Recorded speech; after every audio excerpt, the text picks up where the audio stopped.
You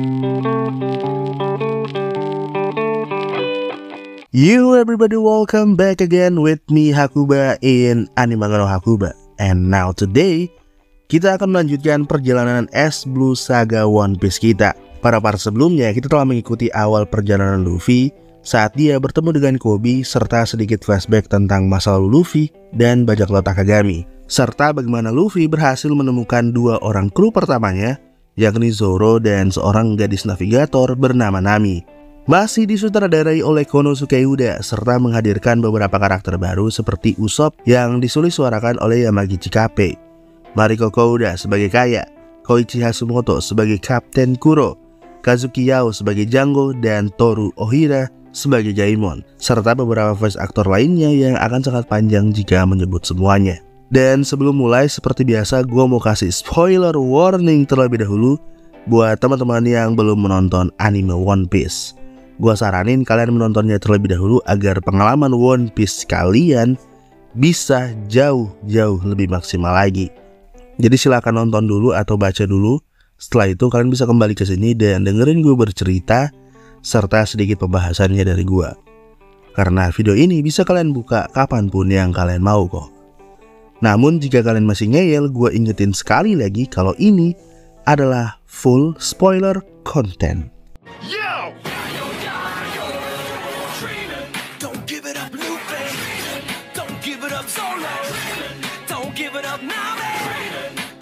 Melanjutkan perjalanan Luffy dan Zoro yang sekarang telah mendapatkan seorang kru baru, yaitu Nami, yang berperan sebagai navigator. Walaupun sebenarnya Nami ini hanya mengaku beraliansi doang dengan Luffy sebagai navigator dan bukannya kru resmi. Nah, dalam pelayaran mereka bertiga, Luffy ingin segera pergi menuju Greenland, namun Nami mengatakan kalau itu mustahil dengan kondisi mereka yang sekarang. Setidaknya mereka perlu sebuah kapal yang layak dan seorang koki untuk pelayaran jangka panjang mereka. Karena sekarang mereka tidak memiliki semua itu, akhirnya mereka memutuskan untuk mendatangi salah satu pulau berpenghuni yang berada dekat mereka, di mana pada pulau tersebut terdapat sebuah desa bernama Desa Sirup. Nah, di desa ini ada seorang pria bernama Usopp yang selalu berteriak tentang bajak laut yang datang untuk menyerang desa, yang seringkali membuat para warga desa marah karena berita tentang kedatangan bajak laut tersebut adalah sebuah kebohongan yang selalu diucapkan oleh Usopp setiap hari.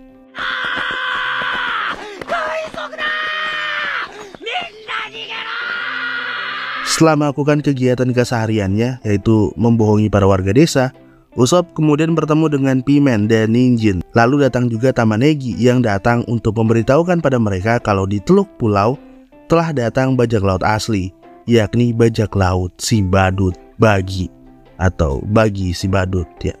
Badut ya, Bagi the clown lah. Usopp awalnya ingin melarikan diri, namun setelah mengetahui hanya ada 3 orang bajak laut saja dengan 2 kapal kecil, dia pun akhirnya menyetujui untuk membawa bajak laut Usopp pergi menghadapi bajak laut yang datang tersebut. Sesampainya di teluk pantai, Luffy, Zoro, dan Nami disambut oleh bendera-bendera bajak laut. Usopp pun akhirnya keluar untuk memperkenalkan dirinya dan mengatakan kalau dia memiliki 80 juta orang yang siap untuk menghancurkan Luffy serta kelompoknya. Yang tentu saja hal itu adalah sebuah kebohongan juga.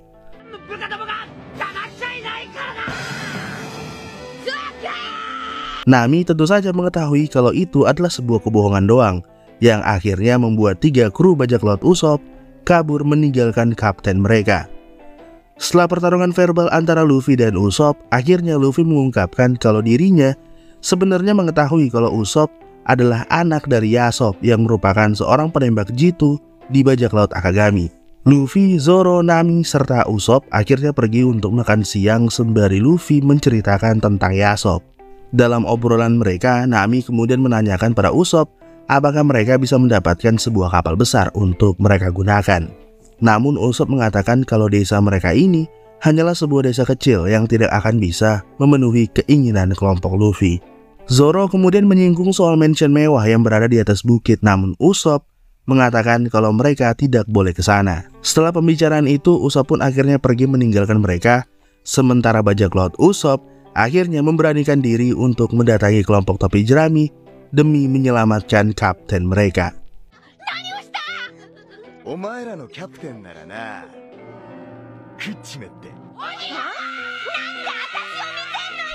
Kita akhirnya mengetahui kalau Usopp ternyata kenal dekat dengan gadis pemilik mansion yang bernama Kaya. Nah, Kaya sendiri sebenarnya merupakan yatim piatu. Dirinya mulai sakit-sakitan setelah orang tuanya meninggal dunia. Karena itulah dia akhirnya nggak bisa keluar rumah sesuka hatinya karena dia sakit-sakitan dan memiliki tubuh yang lemah.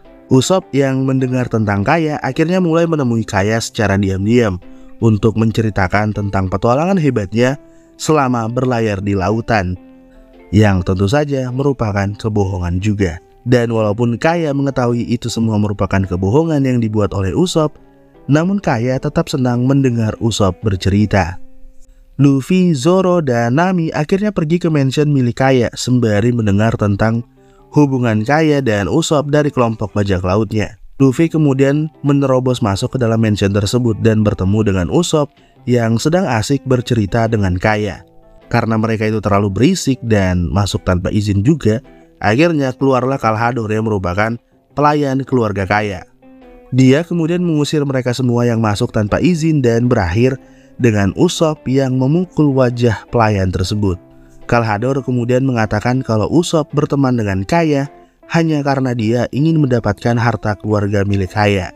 Karena mau bagaimanapun, Usopp merupakan anak dari seorang bajak laut yang hina. Dan dengan begitu, akhirnya mereka semua diusir dari mansion tersebut.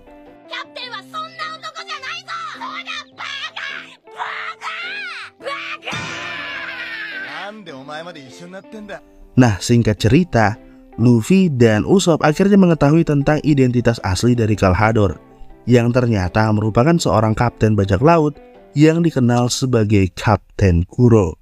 Bersama dengan Django yang merupakan wakil kaptennya, mereka berdua membicarakan tentang rencana untuk menyerang desa dan membunuh Kaya agar si kampret Kuro ini bisa mewarisi harta milik keluarga Kaya. Mendengar rencana tersebut, Luffy akhirnya keluar dari persembunyian dan meneriaki Django serta Kapten Kuro. Sayangnya Luffy harus terkena hipnotis oleh Django yang membuat dia jatuh dari tebing.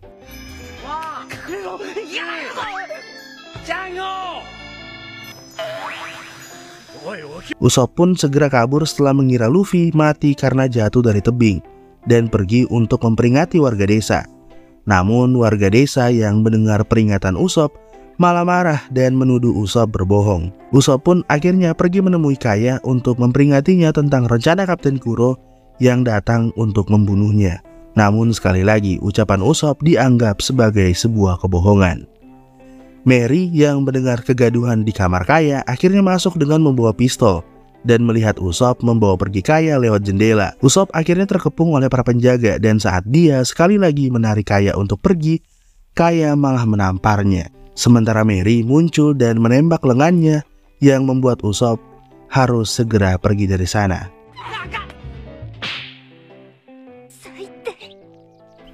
Usopp pun akhirnya bertemu kembali dengan Luffy, Zoro, dan Nami yang mengatakan kalau mereka siap membantu Usopp melawan bajak laut kucing hitam. Di sisi lain, bajak laut kucing hitam begitu bersemangat karena akhirnya mereka bisa melihat kapten mereka lagi setelah sekian lama. Kapten Kuro akhirnya memberitahukan rencananya agar para anggota bajak lautnya menyerang desa saat fajar. Usopp pun akhirnya memutuskan kalau peringatannya pada penduduk desa akan tetap menjadi sebuah kebohongan seperti hari-hari biasanya, dengan dirinya memastikan kalau bajak laut kucing hitam tidak akan mampu mencapai desa.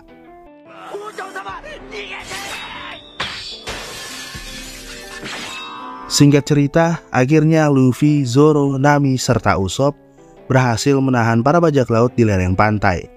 Karena sudah tidak memiliki waktu lagi, akhirnya Django menghipnotis seluruh krunya untuk bisa menjadi lebih kuat. Dan ternyata hal itu berhasil. Seluruh kru bajak laut kucing hitam bertambah kuat hanya dalam waktu singkat. Bahkan mereka mampu menghancurkan tebing hanya dengan satu pukulan. Namun sayangnya dan sekaligus konyol, Luffy juga ikut terkena hipnotis Django, yang akhirnya membuat Luffy ikut bertambah kuat dan lepas kendali. Dia kemudian mengalahkan seluruh kru bajak laut kucing hitam seorang diri. Namun sayangnya sekali lagi, Luffy harus terkena hipnotis oleh Django dan membuatnya tertidur. 1,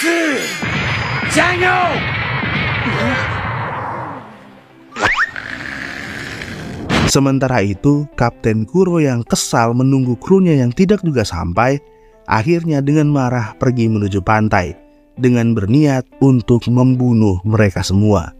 Tamanegi yang melihat keanehan Kapten Kuro akhirnya memberitahukan hal ini pada teman-temannya. Dan sementara itu, Kaya akhirnya menemukan Mary yang bersimbah darah namun masih hidup.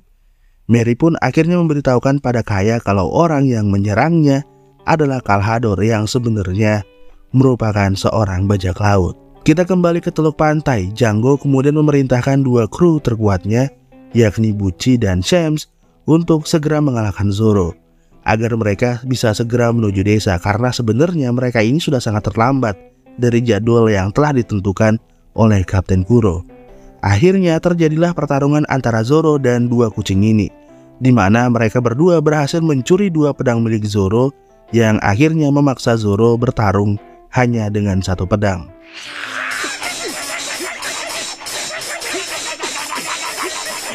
Di tengah pertarungan mereka, akhirnya Kapten Kuro muncul dan mempertanyakan keterlambatan mereka. Dia kemudian mengancam akan membunuh seluruh krunya kalau mereka tidak segera melakukan rencana yang sudah dia susun selama 3 tahun lamanya. Bucci dan Sham yang kesal dengan ucapan Kapten Kuro tersebut akhirnya mencoba menyerangnya, namun ternyata Kapten Kuro masih terlalu cepat bagi mereka berdua. Dia pun akhirnya memberikan waktu 5 menit tambahan pada krunya agar mereka segera mengalahkan Zoro dan menyerang desa. Sementara itu, Nami berhasil mengembalikan 2 pedang Zoro, dan dengan cepat Zoro menggunakan teknik 3 pedangnya untuk mengalahkan 2 kucing bersaudara ini.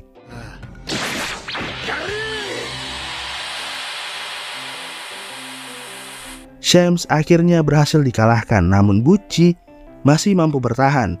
Pertarungan Zoro dan Bucci pun akhirnya berlanjut, sementara Nami akhirnya berhasil membangunkan Luffy. Di 3 menit tersisa ini, akhirnya Kaya muncul sembari menodongkan pistol pada Kapten Kuro. Namun sayangnya, si Kaya ini tidak mampu menarik pelatuknya, dan akhirnya Kapten Kuro menyerangnya secara mental. Usopp pun akhirnya bergerak dan berusaha menghajar Kapten Kuro, yang malah membuat dirinya hampir terbunuh oleh Kapten Kuro. Beruntung pukulan Luffy lebih dulu mendarat sebelum Kapten Kuro ini sempat membunuh Usopp.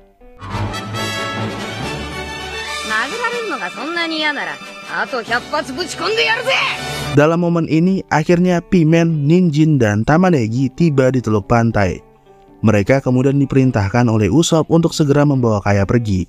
Singkat cerita, Zoro akhirnya berhasil mengalahkan Bucci, sementara Django diperintahkan oleh Kapten Kuro untuk mengejar Kaya dan mendapatkan tanda tangannya.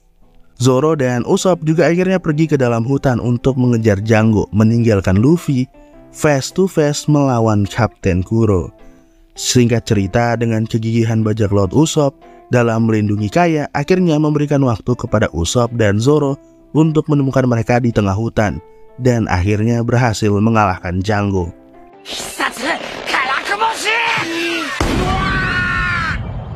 Sementara Luffy, walaupun selama perbaku hantamannya dengan Kapten Kuro mendapatkan banyak sayatan, namun Luffy mampu mengakhiri pertempuran dan mengatakan kalau dia tidak akan kalah dengan orang yang melarikan diri dari krunya, bahwa seorang kapten tidak akan pernah meninggalkan krunya apapun yang terjadi.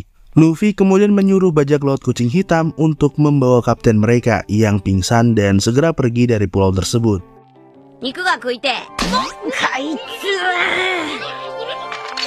Setelah pertempuran itu, akhirnya Usopp memutuskan untuk pergi berlayar dan menjadi seorang bajak laut sungguhan dan mengejar jejak ayahnya. Dan dengan itu, dia pun akhirnya membubarkan kelompok bajak laut Usopp yang sudah terbentuk selama 5 tahun lamanya. Dia kemudian memberikan perintah terakhirnya sebagai seorang kapten, yakni meminta Ninjin, Pimen, dan Tamanegi untuk mengejar jalan hidup mereka dan merahasiakan pertempuran terakhir mereka melawan bajak laut kucing hitam. Dan dengan begitu, bajak laut Usopp pun akhirnya dibubarkan.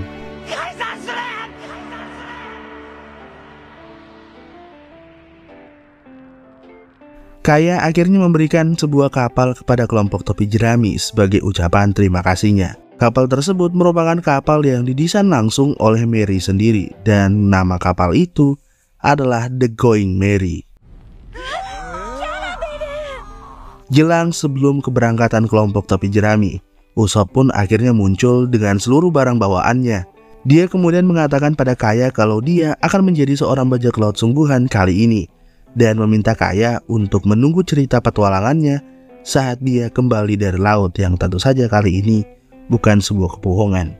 Usopp pun akhirnya mengucapkan selamat tinggal pada Luffy, namun ternyata Luffy sudah menghitung Usopp sebagai bagian dari kru bajak lautnya. Dan dengan begitu akhirnya Usopp pun bergabung dengan kelompok topi jerami.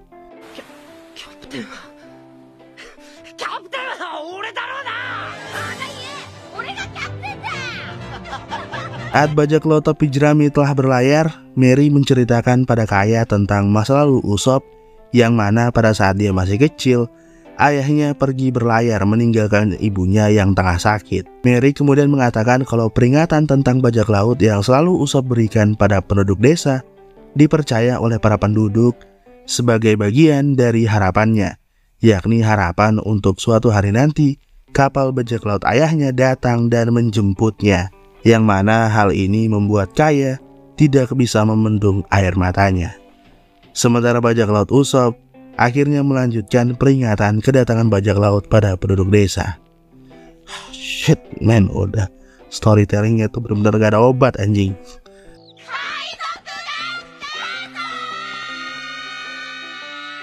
Akhirnya kelompok topi jerami bertambah satu orang kru lagi, dan juga akhirnya mereka mendapatkan sebuah kapal. Luffy akhirnya memutuskan kalau ini adalah waktu yang tepat untuk membuat Jolly Roger mereka. Namun karena kemampuan menggambar Luffy yang sangat master ya, akhirnya Usopp lah yang turun tangan untuk membuat simbol bajak laut mereka.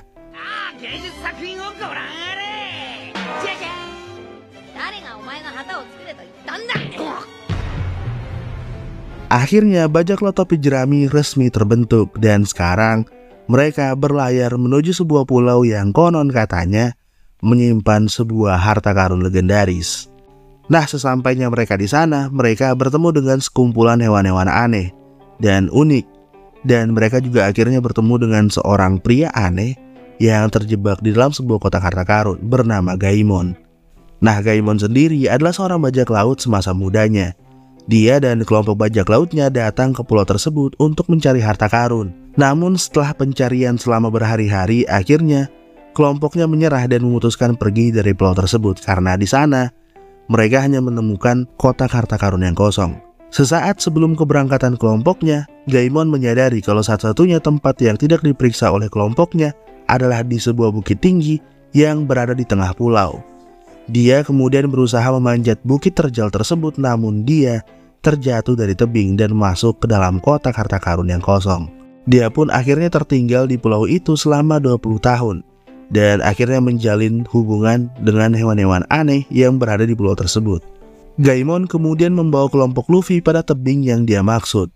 Luffy lalu memanjat untuk mengambilkan Gaimon harta karun yang sudah dia lindungi selama 20 tahun.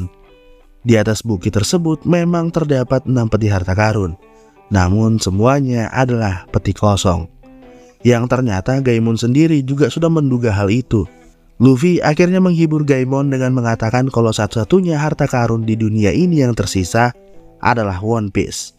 Luffy kemudian menawarkan Gaimon untuk bergabung dengan kru bajak laut topi jerami untuk bersama-sama mencari harta karun One Piece.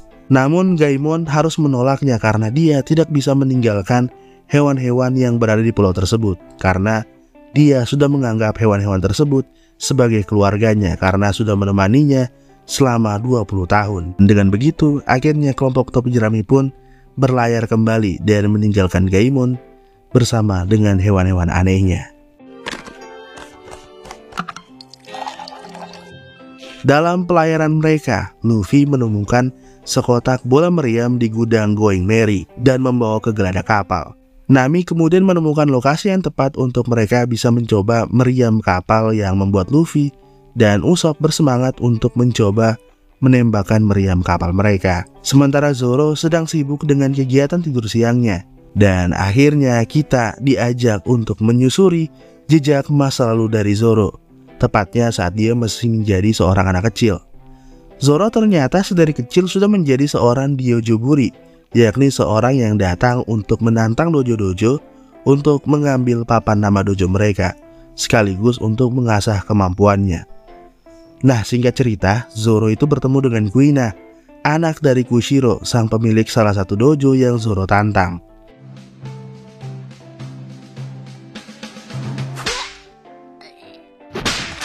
Sejak kekalahan pertamanya dari Kuina, akhirnya Zoro menjadi salah satu murid di dojo milik Kushiro tersebut. Di sana, dia kemudian berlatih dengan keras dan melatih gaya 3 pedangnya untuk mengalahkan Kuina. Namun Zoro selalu saja kalah dan tidak pernah menang satu kali pun dari Kuina. Kuina sendiri sebenarnya sangat minder dan merasa iri dengan Zoro. Meskipun Kuina ini memiliki bakat yang sangat luar biasa dalam berpedang, namun bagi Kuina dia tetaplah seorang wanita. Dan baginya seorang wanita itu tidak ditakdirkan untuk menjadi pendekar pedang terkuat di dunia. Zoro tentu saja tidak terima dengan pernyataan Kuina dan menantangnya untuk bersaing sebagai orang yang akan menjadi pendekar pedang terkuat di dunia. Dan dengan begitu, akhirnya Zoro dan Kuina terikat dengan janji mereka berdua. Namun beberapa hari kemudian, sehari sebelum duel mereka yang berikutnya, Kuina meninggal dunia. どうしたんだお前ら。クイナが死んだ。 Kushiro berterima kasih pada Zoro yang sudah mendorong serta memotivasi Kuina untuk terus berlatih pedang. Zoro kemudian meminta pedang milik Kuina dan bersumpah akan menepati janji mereka untuk menjadi pendekar pedang terkuat di dunia. Kushiro kemudian memberikan katana milik Kuina pada Zoro. Dengan begitu, jiwa serta mimpi Kuina sekarang ikut bersama dengan Zoro. 8 tahun berlalu, akhirnya Zoro memutuskan untuk meninggalkan dojo milik Kushiro dan mulai mengejar ambisinya untuk menjadi pendekar pedang terkuat di dunia.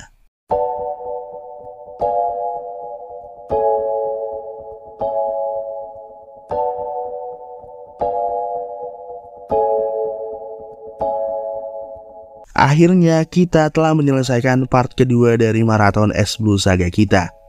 Namun walaupun ceritanya cukup panjang kali ini, tapi sebenarnya kita cuma menyelesaikan satu arc doang, yakni Syrup Village Arc. Nah, sekarang kita masuk ke pembahasannya teman-teman.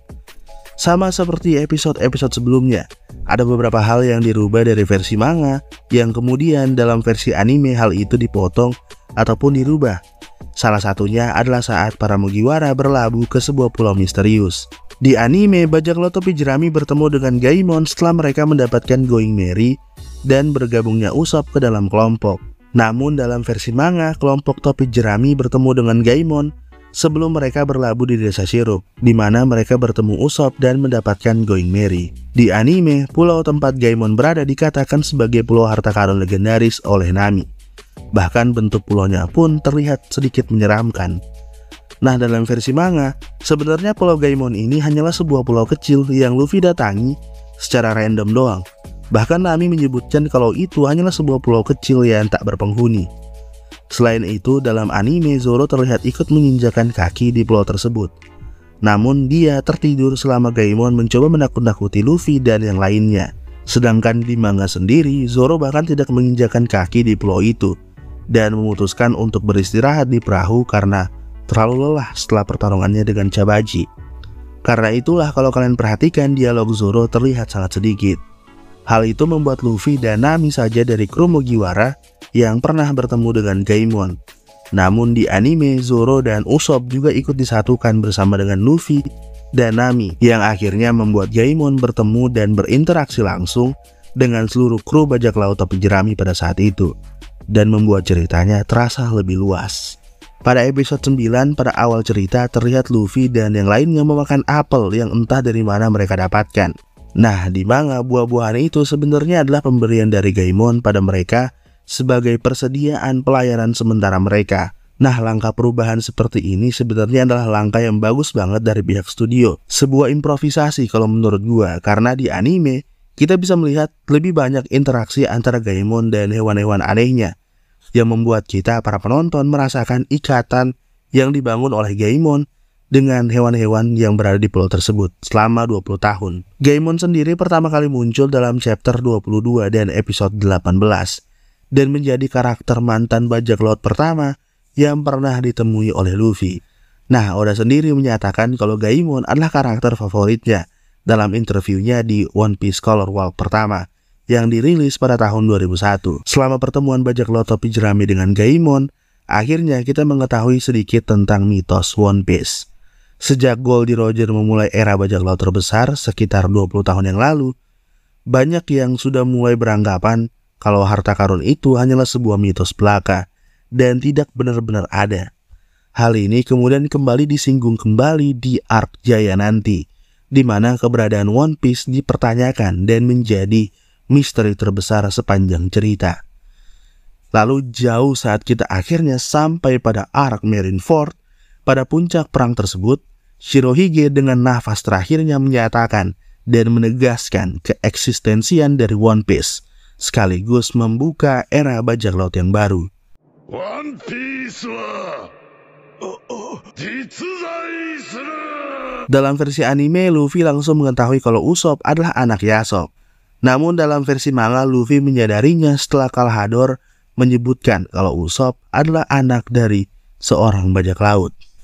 Usopp sendiri pertama kali diperkenalkan pada chapter 23 dan episode 9. Namanya sendiri kemungkinan besar berdasarkan karakter Isop yang kalau dilafalkan atau diucapkan oleh orang Jepang sebagai Isoppu. Nah, Isop sendiri adalah karakter utama dalam sebuah dongeng fable berjudul The Boy Who Cried Wolf, seorang anak kecil yang menangisi serigala. Di mana pada cerita tersebut Isop terus-terusan berbohong pada warga tentang serigala yang datang dan memakan domba-dombanya. Sampai pada akhirnya seekor serigala itu beneran datang dan memakan domba-domba milik Isop. Dia kemudian meminta tolong pada warga desa, namun para warga menganggap permintaan tolongnya tersebut adalah sebuah kebohongan yang sering dia lakukan. Nah, hal ini sama seperti yang terjadi dengan Usopp saat dirinya memperingati para warga desa tentang bajak laut kucing hitam. Namun mereka menganggap kalau Usopp itu berbohong seperti biasanya. Selain berdasarkan karakter Isop, nama Usopp sendiri diambil dari kata uso dalam bahasa Jepang, yang berarti bohong. Dan Usopp sendiri itu bisa diartikan sebagai cara berbohong atau gaya berbohong. Selain itu, hidung Usopp sepertinya juga terinspirasi dari hidung Pinocchio, sebuah boneka kayu yang kalau dia berbohong maka hidungnya akan semakin panjang. Usopp sendiri juga identik dengan salah satu makhluk mitologi Jepang, yaitu Tengu, yang dikatakan sebagai makhluk berhidung panjang yang memiliki sifat suka menipu manusia. Salah satu perubahan yang cukup mencolok di anime adalah saat Nami menanyakan tentang kapal pada Usopp, yang kemudian Zoro menyinggung soal mansion di atas bukit yang merupakan kediaman Kaya. Nah, di anime terlihat Usopp seolah merahasiakan tentang Kaya dan memberitahukan pada mereka untuk tidak mendekati mansion tersebut. Namun dalam versi manga, Usopp sendirilah yang menyarankan pada Luffy untuk mendatangi mansion dan meminta tolong pada Kaya untuk mendapatkan sebuah kapal. Bahkan di manga, Usopp jugalah yang menjelaskan tentang kondisi Kaya yang sedang sakit, yang kemudian membuat Nami memutuskan untuk tidak meminta tolong pada Kaya. Namun di anime, Nami adalah orang yang paling memaksa dan orang paling keras kepala untuk meminta tolong pada pemilik mansion tersebut karena mengetahui kalau dia merupakan seorang anak yang kaya, yang bernama Kaya.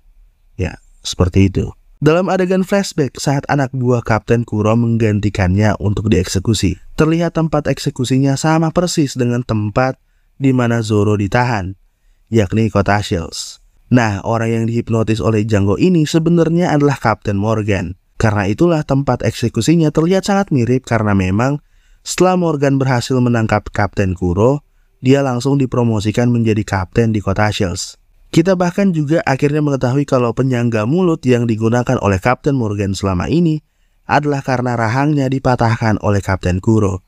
Dan walaupun tak diperlihatkan, namun sepertinya Kapten Kuro lah juga orang yang membuat Kapten Morgan kehilangan tangan kanannya. Kapten Kuro sendiri pertama kali diperkenalkan pada chapter 23 dan episode 9. Dalam SBS awal manga, Oda menyebutkan kalau sepanjang cerita S Blue Saga, Ben Beckman adalah karakter terpintar dalam saga tersebut. Sedangkan posisi kedua adalah Kapten Kuro, dan Nami menempati posisi ketiga sebagai karakter terpintar dalam S Blue Saga. Nah, dalam flashback masa lalu Zoro, banyak hal yang tidak terungkap seperti orang tua Zoro. Baru-baru ini setelah arc Wano berakhir, banyak para fans yang meminta Oda untuk menjelaskan silsilah keluarga Zoro yang sebelumnya. Banyak fans yang berteori kalau Zoro merupakan keturunan Ryuma, sang dewa samurai. Nah, hal itu kemudian dikonfirmasi oleh Oda, dan yang cukup mengejutkan, Kuina dan Zoro merupakan seorang kerabat jauh. Untuk lebih jelasnya nanti gue buatin video tersendiri karena akan lumayan panjang jika menjelaskan di video ini. Nah, hal yang paling mencolok dan melekat dari Zoro setelah flashbacknya ini adalah pedang milik Kuina yang sekarang telah dipegang oleh Zoro.